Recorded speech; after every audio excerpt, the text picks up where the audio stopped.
She had nothing. No home, no food, no one waiting for her. That morning she was walking the streets, asking strangers for work when she saw it, a wallet lying on the ground. When she opened it, her hands began to shake. Bundles of cash, black and gold cards, the name of one of the richest men in the city. For the first time in her life, poverty and opportunity stood face to face. She could disappear with the money, and no one would ever find her. But instead, she walked toward the biggest company building in town, ready to return it. She had no idea that this simple act of honesty would drag her into a world of power, enemies, hidden truths, and a connection that would change her destiny forever. Sometimes the poorest girl carries the richest heart. Stay with me. And don't forget to like, comment, and subscribe if you believe one good choice can change everything. The morning sun rose slowly over the city, but it did not bring warmth to Tiana. She woke up behind a closed bakery shop, on a piece of carton she had carefully folded the night before. The ground was cold. Her stomach hurt from hunger. She had not eaten since yesterday afternoon, just half a loaf of bread a kind woman gave her. Tiana was only 19, but life had already aged her eyes. She washed her face at a public tap down the street and tied her hair back neatly. Even though her clothes were old and faded, she tried her best to look clean. Today, like every other day, she would search for work. Not begging. Work. She walked from one shop to another. "Ma, do you need someone to clean?" "Sir, I can carry goods. I can wash cars." Most people ignored her. Some waved her away without even looking at her face. A few stared at her torn slippers and shook their heads. By noon, the sun was harsh. The street buzzed with cars, horns, and impatient voices. Tiana stood near the roadside where luxury cars often stopped at the tall glass building across the street, Cross Holdings, one of the biggest companies in the city. That was when she saw it. A long black car pulled over quickly.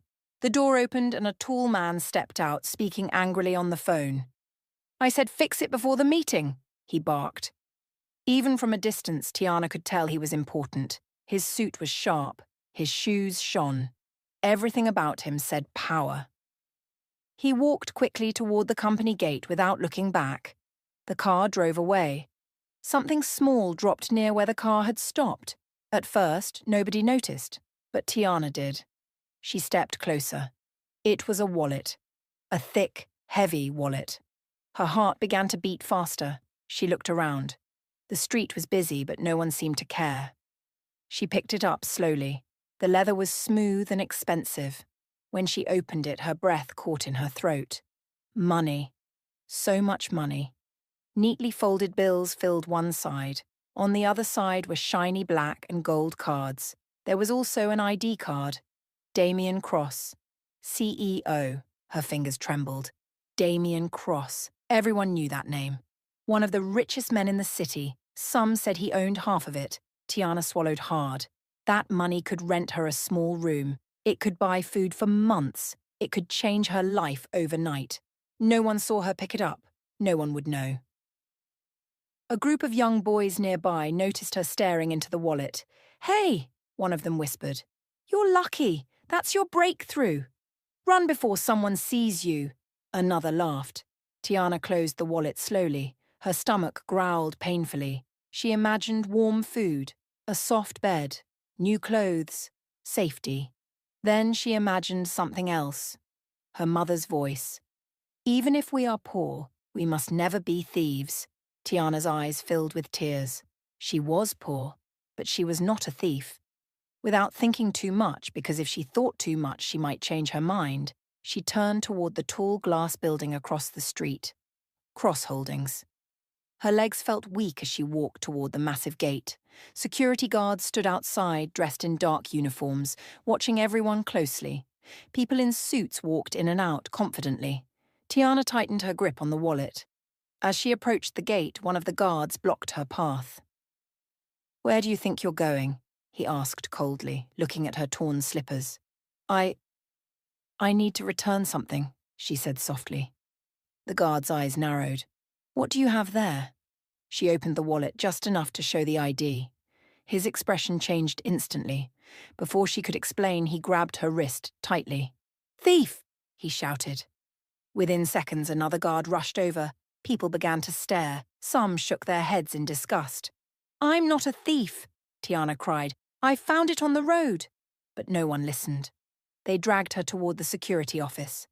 Inside the building, upstairs, Damien Cross stood by the window of his office, unaware that the girl who chose honesty over hunger was about to change his life forever. Downstairs, Tiana's heart pounded wildly as the door to the security room slammed shut. Tiana's heart pounded so loudly she could barely hear anything else. The security guard stood beside her like she was a criminal. Her wrists still hurt from the tight grip. Her eyes were red, but she refused to cry again. Damien Cross stood in front of her, tall and cold, his sharp eyes scanning her from head to toe. "So," he repeated calmly, "you thought you could steal from me?" "I didn't steal it," Tiana said quickly. Her voice shook, but she forced herself to look up at him. "I found it on the road after your car left." Damien said nothing. He stretched out his hand. "Give it to me." She stepped forward slowly and placed the wallet in his palm. The room became quiet. Damien opened it. He checked the cash first. Still there. He flipped through the cards. All intact. His jaw tightened slightly. He pulled out a folded paper from one hidden corner of the wallet, a small white note tucked inside. He unfolded it. His expression changed for a second. Then it disappeared. The guards looked confused. "Sir?" one of them asked. Damien closed the wallet calmly. "How much did you take?" he asked Tiana. "Nothing," she answered immediately. He stepped closer. There was a small white note inside, he said quietly. What was written on it? Tiana blinked. She swallowed. It said, "Don't trust anyone at the meeting." The room went completely silent. The guards looked at each other. That note was private. No one else knew about it. Damien stared at her for a long moment. She had told the truth. If she wanted to steal, she would have taken the money and disappeared. If she wanted to lie, she would not have known about the note. He turned to the guards. "Leave us." They hesitated for a second, then stepped outside. Now it was just the billionaire and the homeless girl. Tiana felt small in that large room. The air smelled expensive. Everything looked polished and powerful. Damien studied her carefully. "Why didn't you keep it?" he asked. She looked down at her torn slippers. "Because it's not mine." "You're homeless," he said bluntly. She nodded. "You're hungry." She nodded again. "And you still returned it?" Her voice became soft but firm. "My mother used to say, if we lose our honesty, we lose everything." For the first time, Damien's expression softened slightly. He reached into the wallet, pulled out a thick stack of cash, and held it toward her. "Take it." Tiana stared at the money. Her stomach twisted again. That money could change everything. But slowly she shook her head. "I don't want it." His eyebrows lifted. "You don't want money?" "I want work," she said quietly. "Any job. I can clean. I can run errands. I can wash floors. I just need a chance." Damien looked at her differently now. Most people begged for money. She was asking for dignity. He walked toward the window and stood there for a moment thinking. Outside, the city moved fast and loud. Inside, silence filled the room. Finally, he turned back. "Come tomorrow at 8 a.m., he said. "You'll start in the maintenance department." Tiana's eyes widened. "Really?" "Yes, but listen carefully," he added. "This is not charity. You will work hard. One mistake, and you're out." Tears filled her eyes again, but this time they were different. "Thank you, sir," she whispered. He pressed a button on his desk. The door opened and his assistant stepped in, a sharp-looking woman with cold eyes. "Register her details," Damien said shortly. "Temporary staff." The assistant looked shocked. "Sir, her? Is there a problem?" Damien asked calmly. "No, sir," she said quickly, though her eyes burned with dislike as she glanced at Tiana. Tiana felt it, the hatred, the judgment. As she followed the assistant out of the office, She heard whispers already starting in the hallway. Who is she? She looks like she came from the street. Why would Mr. Cross hire someone like that? Tiana kept her head down. She didn't care about their words. She had a job. For the first time in months, she had hope. But upstairs, inside his office, Damien opened the wallet again and stared at the folded white note. Don't trust anyone at the meeting. His jaw tightened. Someone inside his company was planning something. And somehow, the homeless girl who returned his wallet had just walked into the middle of it. Downstairs, as Tiana stepped outside the building, the assistant pulled out her phone. She's coming tomorrow, she whispered angrily to someone on the other line. Yes, the street girl. We need to handle this before she gets too comfortable. Tiana had no idea. She walked away, smiling softly, unaware that her new job was not just an opportunity. It was the beginning of a storm. Tiana did not sleep much that night. She was too excited. She kept repeating the words in her mind. Come tomorrow at 8 a.m. For the first time in months, she had somewhere to be. Before sunrise, she washed carefully at the public tap. She borrowed a simple blouse from an old street vendor who liked her and cleaned her faded skirt as best as she could. Her slippers were still worn out, but they were clean. When she reached Cross Holdings, the building looked even bigger than before. People in suits walked past her confidently. Some stared at her. Some whispered. But this time she didn't turn back. She walked inside. The cold-eyed assistant from yesterday stood at the reception desk. You're late, the woman said sharply. Tiana looked at the clock above the wall. 7:55 a.m. I'm sorry, Ma, she said softly. The woman's lips tightened. Follow me. She led Tiana through long, shining hallways to the maintenance department at the back of the building. The smell changed there, less perfume, more cleaning chemicals. This is where you belong, the assistant said coldly. You'll clean offices, carry files, and run errands. Don't speak unless you're spoken to. Tiana nodded. She didn't mind hard work. She just needed a chance. A middle-aged supervisor handed her a mop and a list of rooms. Start from the 3rd floor, he said without looking at her. And don't mess anything up. Her first task was cleaning a large conference room. The table was long and polished. The chairs were heavy and expensive. She worked carefully, making sure she touched nothing important. But as she finished and stepped out, 2 female staff members blocked her path. You're the street girl, right? One of them said with a smirk. Tiana said nothing. Don't think you're special because the boss gave you a job, the other added. You're still just a cleaner. I'm here to work, Tiana replied quietly. They laughed and walked away. By afternoon, she had cleaned 6 offices. Her back hurt. Her hands were dry from chemicals, but she didn't complain. Then something strange happened. She entered one private office on the 4th floor. The door was slightly open. No one was inside. On the desk lay a file, open. She wasn't trying to look, but one bold headline caught her eye. Emergency board meeting, financial risk and internal leak. Her heart skipped. She remembered the white note inside the wallet. Don't trust anyone at the meeting. She stepped closer just to understand what it meant. The document mentioned large amounts of money missing. It mentioned suspicion of someone inside the company. Suddenly, what are you doing? Tiana froze. A tall man in a grey suit stood at the door. His face was sharp and unfriendly. I was cleaning, she said quickly. Cleaning? Or spying? He asked coldly. I didn't touch anything. He walked over and looked at the open file. His eyes darkened. You weren't supposed to see this. I didn't mean to. Security, he shouted suddenly. Within seconds, 2 guards appeared. Tiana's chest tightened. Not again. She was going through private documents, the man said firmly. Probably sent by someone. That's not true, Tiana cried. The file was already open. But no one listened.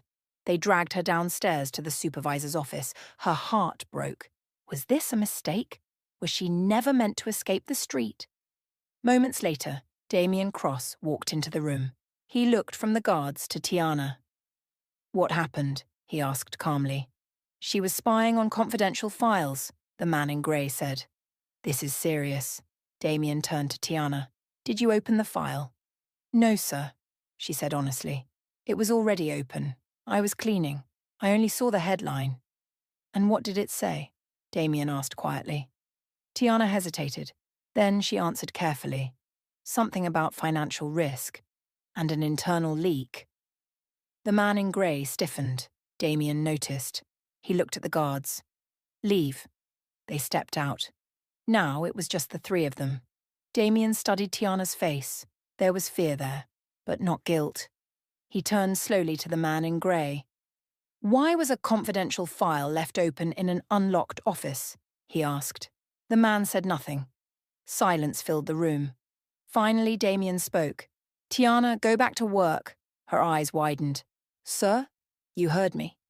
She nodded quickly and rushed out before anyone could change their mind.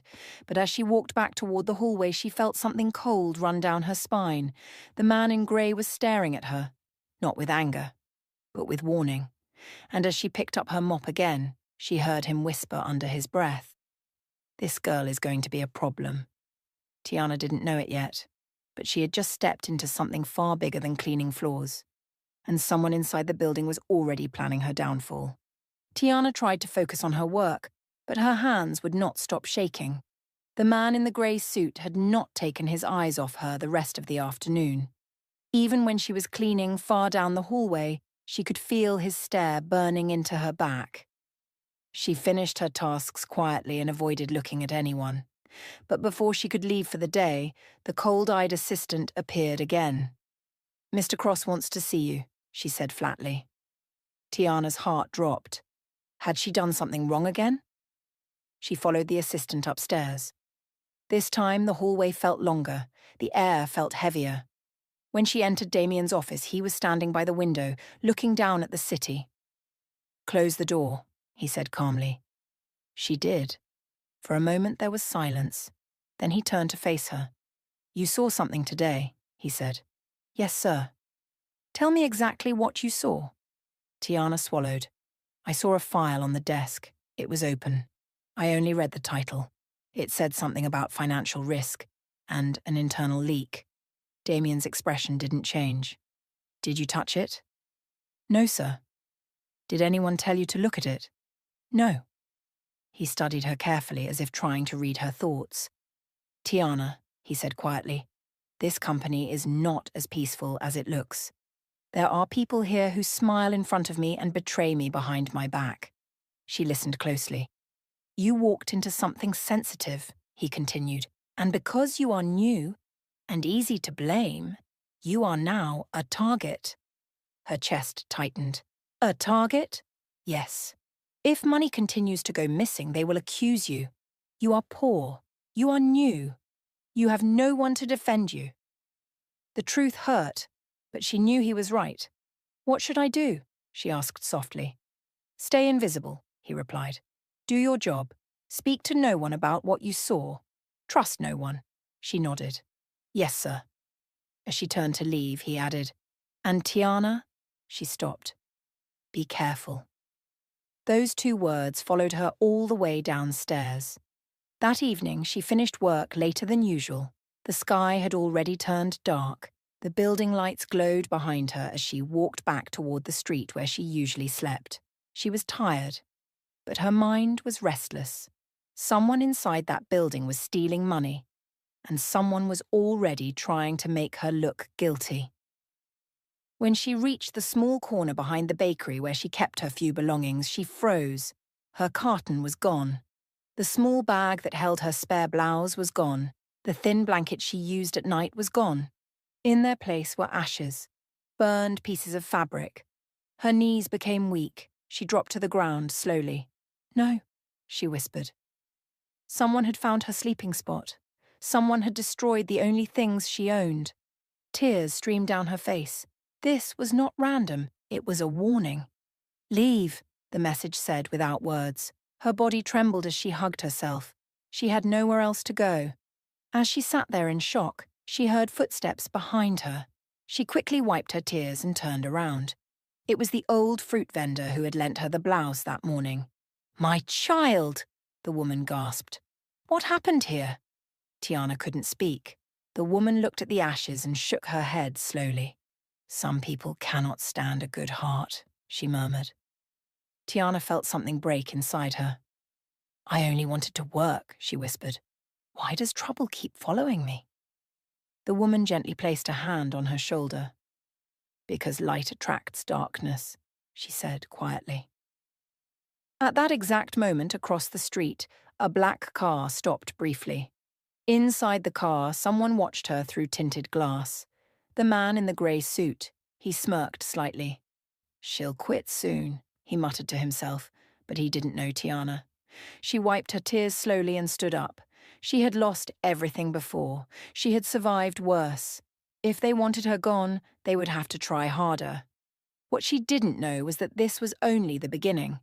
Because the enemy inside the building was not just trying to scare her, they were preparing something bigger. And very soon, she would be forced to choose between running away or fighting back. That night, Tiana did not sleep. She sat beside the ashes of her burnt belongings, hugging her knees. The cold wind touched her skin, but she barely felt it. Her mind was louder than the night. Someone had followed her. Someone had found the only small place she called home. This was not a mistake. It was a warning. "Leave the company," the ashes seemed to whisper. For a moment she thought about quitting. Life on the street was already hard. Why invite more danger? But then she remembered the way the staff had looked at her, the way they expected her to fail. If she ran now, they would win. Before sunrise, the old fruit vendor, Mama Bissy, returned with a small nylon bag. "Take this," she said gently. Inside was a thin wrapper, a loaf of bread, and a small bottle of water. Tiana's eyes filled with tears. "Why are you helping me?" she asked softly. Mama Bissy smiled. "Because someone once helped me when I had nothing." Tiana held the bread tightly. "I don't understand why this keeps happening," she whispered. Mama Bissy looked at her carefully. "Maybe it's time you stop carrying everything alone. What happened to you before the streets?" Tiana hesitated. She had never told anyone, but the words slowly began to come out. "My parents died when I was 16, she said quietly. "A car accident. I went to live with my uncle." She paused. "He said he would take care of me. But when money became tight, he said I was a burden. One day, he accused me of stealing from him." Mama Bessie's eyes widened. "I didn't steal anything," Tiana continued. "But he beat me and threw me out. No one believed me." Her voice cracked. "That was the first time someone called me a thief." Now, at Cross Holdings, history was repeating itself. Mama Bissy touched her shoulder gently. "Listen to me, child. When people cannot control you, they try to destroy you. But you must not let them rewrite your story." Tiana nodded slowly. She wiped her tears. "I won't run." That morning she went to work as usual, but something was different. When she arrived, whispers followed her again, this time louder. She slept outside. Maybe she burned her own things. She's looking for pity. She ignored them. By afternoon, Mr. Kelvin, her supervisor, suddenly called her into his office. "Money is missing from the supply account," he said coldly. "And guess who signed the last delivery sheet?" Tiana's heart dropped. "I don't handle money," she said quickly.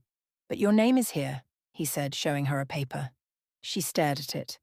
It was her signature. But she had never signed anything like that. "This isn't right," she whispered. "Someone—" "Security!" Mr. Kelvin shouted. Her chest tightened again. Not again. Moments later, Damien entered the room. He looked serious. "What's going on?" he asked. "Funds missing," Mr. Kelvin replied. "And her name is on the documents." Damien turned to Tiana. "Did you sign this?" She looked at him with desperate honesty. "No, sir. I can write my name, but that is not my handwriting. Someone is setting me up." Silence filled the room. Damien studied the paper closely. Then he looked at her hands. "Write your name," he said calmly. She took a pen and slowly wrote, Tiana. The handwriting was clearly different. Mr. Kelvin shifted uncomfortably. Damien's jaw tightened. Get out, he told Kelvin. When the door closed, Damien looked at Tiana again. You were right, he said quietly. You are being targeted. She swallowed. Why? She asked softly. Before he could answer, his phone buzzed. He read the message. His expression darkened. Then he showed her the screen. It was an unknown number. Tell the street girl to leave the company. Next time we won't burn clothes. We'll burn something else. Tiana's blood ran cold. That evening, as she left work, 2 masked boys stepped out from a dark corner near the street. One grabbed her arm roughly. Leave that company, he whispered harshly, or you'll regret it. They pushed her to the ground and ran away. Her elbow scraped against the rough road. Pain shot through her arm, but she did not cry. She slowly stood up. Across the street, a car door slammed open. Damien had seen everything. He rushed toward her. Are you hurt? He asked sharply. She shook her head, though her arm was bleeding. He looked furious. This has gone too far, he muttered. Tiana looked up at him. For the first time, she saw something different in his eyes. Not suspicion, not distance, protection. But neither of them knew that the people behind these threats were not just angry employees. They were desperate, and desperate people were dangerous. The storm inside Cross Holdings was no longer quiet, and Tiana was standing right in the middle of it. Damien's car was quiet as it drove through the city that evening. Tiana sat in the back seat, holding a clean cloth against her bleeding elbow. She had never sat inside such an expensive car before. The seats were soft, the air smelled fresh, but her heart was heavy. I'm fine, sir, she said softly. You are not fine, Damien replied firmly from the front seat. His jaw was tight. His hands gripped the steering wheel harder than necessary. No one had ever defended her like this before. They arrived at a small private clinic. Damien spoke briefly to the nurse, and within minutes Tiana's wound was cleaned and properly dressed. She kept looking at him with confusion. You don't have to do this, she said quietly. Yes, I do, he answered. She looked down. Why? He was silent for a moment. Because this is happening because of me, he finally said. You walked into my company with honesty. Now you are being punished for it. That night, instead of dropping her back on the street, Damien drove to a small apartment building on the quiet side of town. It wasn't luxury, but it was safe. He handed her a key. You will stay here for now, he said. It's temporary. Tiana stared at the key in her hand. I can't afford this, she whispered. You don't need to, he replied calmly. It's part of your employment benefits. Tears filled her eyes again. No one had ever given her something without asking for something in return. Thank you, she said. He nodded once and left. Inside the apartment, Tiana walked slowly from room to room. There was a small bed, a tiny kitchen, a clean bathroom. She sat on the edge of the bed and touched the pillow gently. For the first time in months, she would sleep indoors. But across town, in a dark office, the man in the grey suit was not pleased. She's getting too close, he muttered angrily, and now he's protecting her. The next morning, Cross Holdings buzzed with tension. Damien had increased security, cameras were being checked, staff were questioned. The atmosphere felt heavy. Tiana worked quietly, but people looked at her differently now. Some with fear, some with jealousy. By afternoon, Damien called her upstairs again. I need you to help me with something, he said. She nodded. He led her into a private section of the building she had never seen before. It felt less like an office and more like a home. In one of the rooms sat an elderly woman in a wheelchair staring out the window. This is my mother, Damien said softly. The woman turned slowly.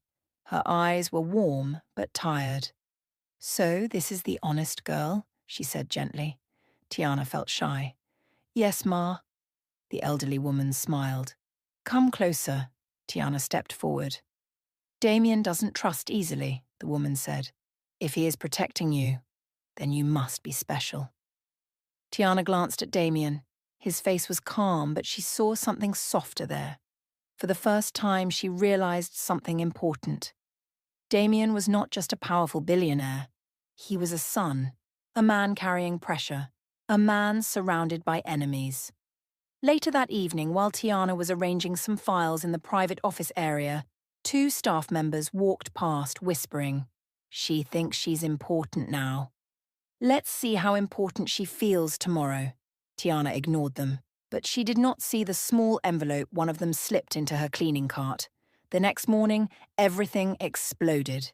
Security officers walked into the maintenance room. "Tiana," one said firmly, "come with us." Her heart dropped. "What happened?" she asked. "We found money missing from the executive office," the officer said.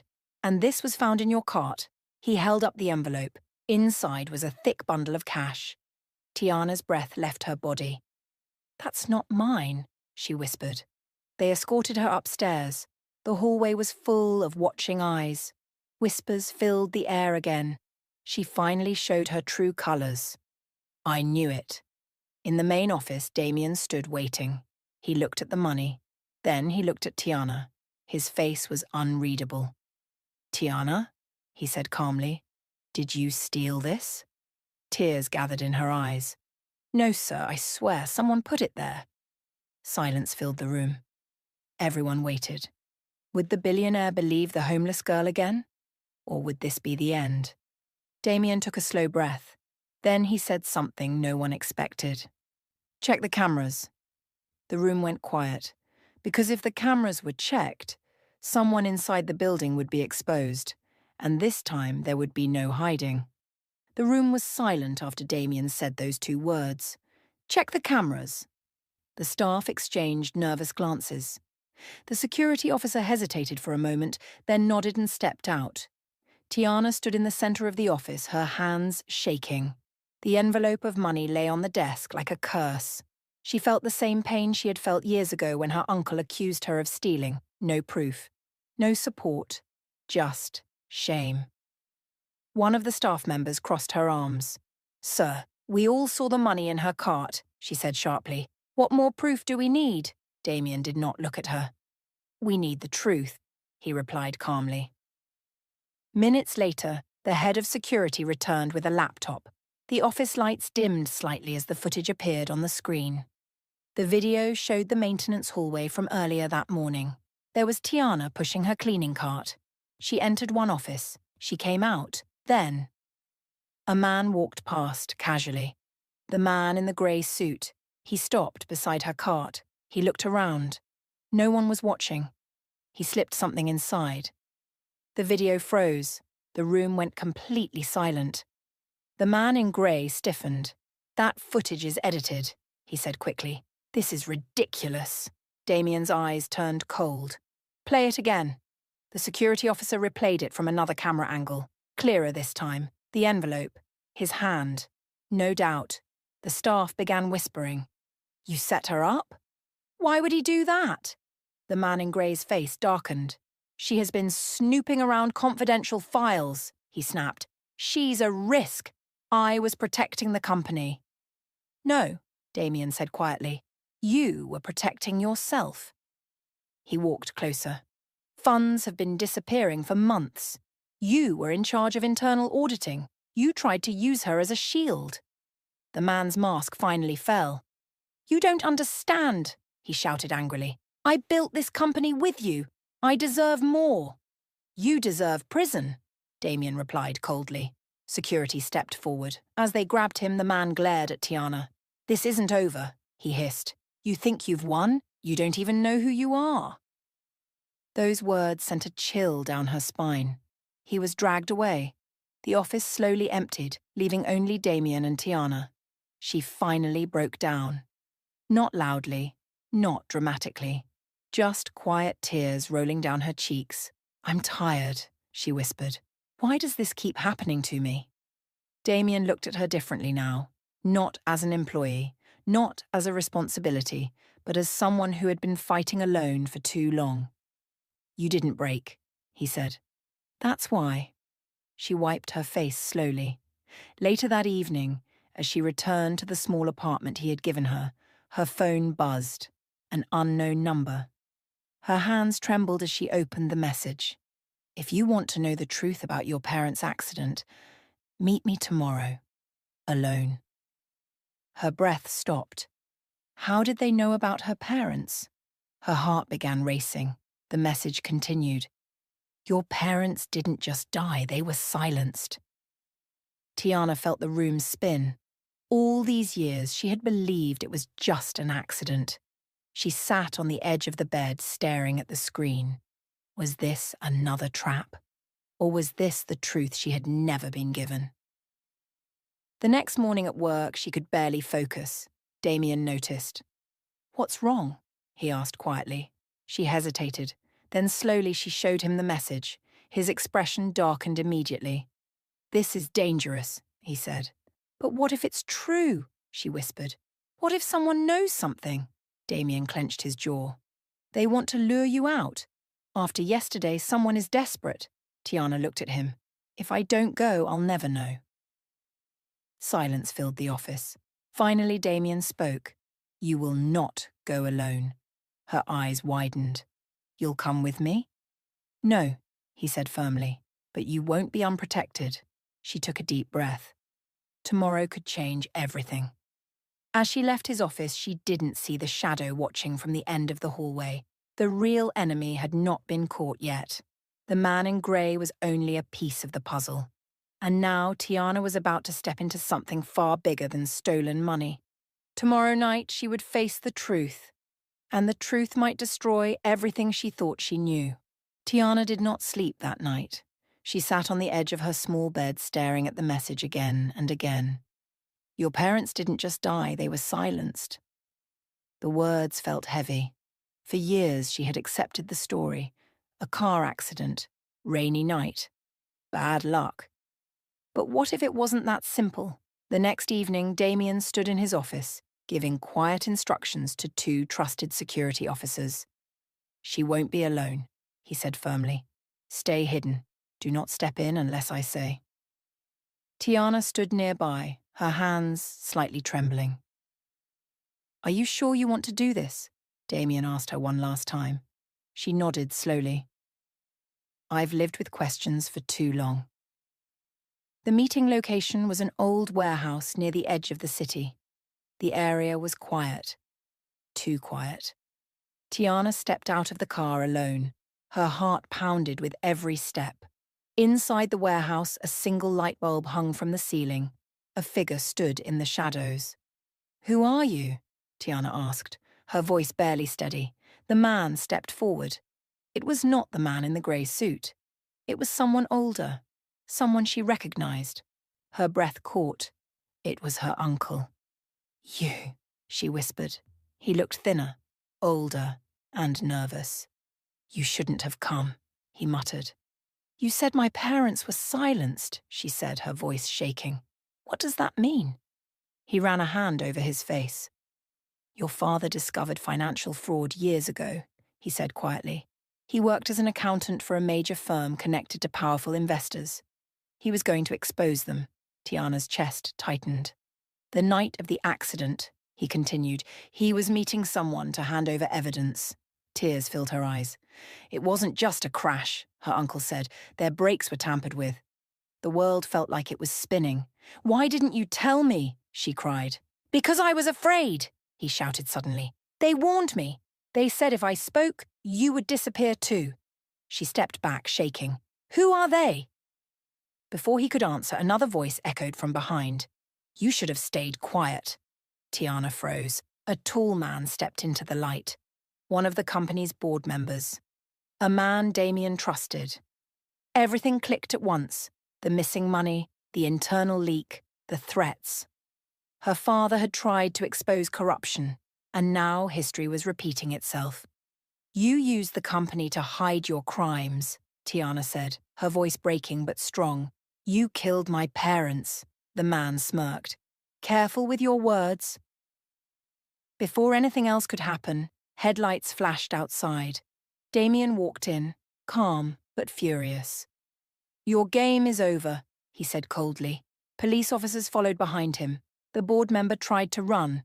But there was nowhere to go. He was arrested on the spot. As he was taken away, he glared at Tiana. "You should have taken the money and stayed poor," he hissed. Tiana stood still. "No," she said softly. "I chose honesty." Later that night, everything felt quiet again. The truth had come out. Her parents' names were cleared, the company board was cleaned of corruption, and the stolen funds were traced back to the same criminal network. Days later, Damien stood in front of the company staff. "Integrity built this company," he said firmly, "and integrity will protect it." He turned toward Tiana. She reminded us of that. Some clapped.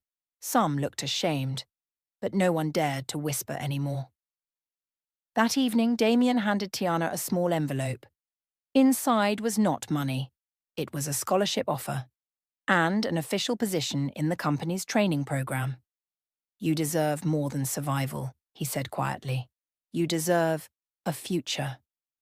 Tiana looked out from the company balcony at the same street where she once searched for work, the same road where she found a wallet, the same place where hunger once fought with her conscience. If she had chosen money that day, none of this would have happened. She would still be hiding, still running. But she chose honesty, and honesty changed everything. Tears rolled down her face, not from pain this time, but from freedom. She was no longer the homeless girl behind the bakery. She was no longer the accused thief. She was the daughter of brave parents. She was strong. She was seen. And as the city lights glowed around her, she whispered softly, "Thank you, Mama. I didn't lose my honesty." Behind her, Damien watched quietly, not as a billionaire, but as someone who had just witnessed how one small, honest choice could shake the powerful and rebuild a broken